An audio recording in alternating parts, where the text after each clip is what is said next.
So this story is called Polarized. Sometimes when I tell her I love her, she asks why.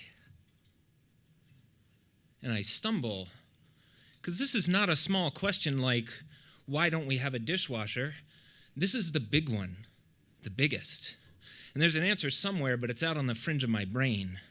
It's out of reach when I need it, hiding somewhere in the periphery. I catch glimpses of it through filters, between obstructions like the blinds that hang in the window above our kitchen sink. You see, most days I get home from work first, and the soapy water crinkles my fingers as yesterday's meal erodes from the dishes. I lay out the pears in a rack to drip dry, 2 plates, 2 forks, 2 wine glasses, 2 mugs, 2 spoons. Her mug is a souvenir from a trip to Las Vegas with friends. My mug has the logo of the place where I've worked for almost 2 decades. I drink my coffee black. The stains are more stubborn. Now, in this ritual, I'll see her 3 or 4 times. It's a trick played between the slats of the blinds, amorphous shapes that jump from space to space as I shift my weight. Look up to see her, but she's gone. The backyard is empty. Most days, this illusion still fools me in the space between when I get home and when she gets home.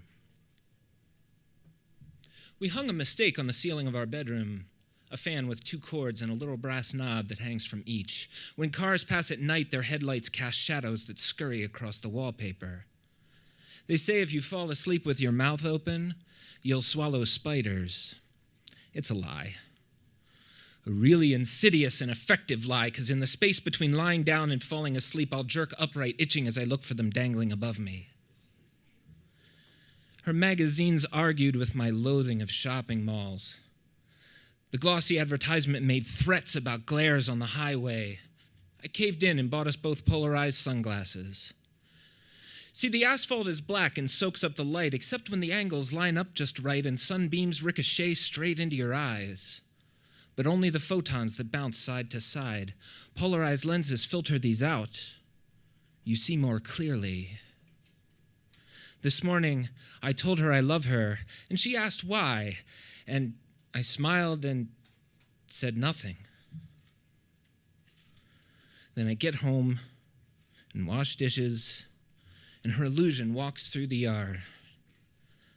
And I drop my mug with its stubborn stains in the sink and pick up a pen without drying my hands, and my crinkly fingers scrawl something on paper that soaks up the droplets where letters blur into ink blots from words I do not want to forget. Because she's coming home. She'll arrive and blend in with meaningless things that I use every day and take for granted. What would she say if I asked her why? Peripheral vision plays tricks between ordinary objects polluting the foreground. Things you miss, things you fear, things you love. Glimpses in otherwise useless spaces remind you what matters the most. All of these years, and my heart still jumps when I see her illusion through the blinds that hang in the window above our kitchen sink. That's not a small answer. That's not why we don't have a dishwasher. That's the big one, the biggest. Thank you.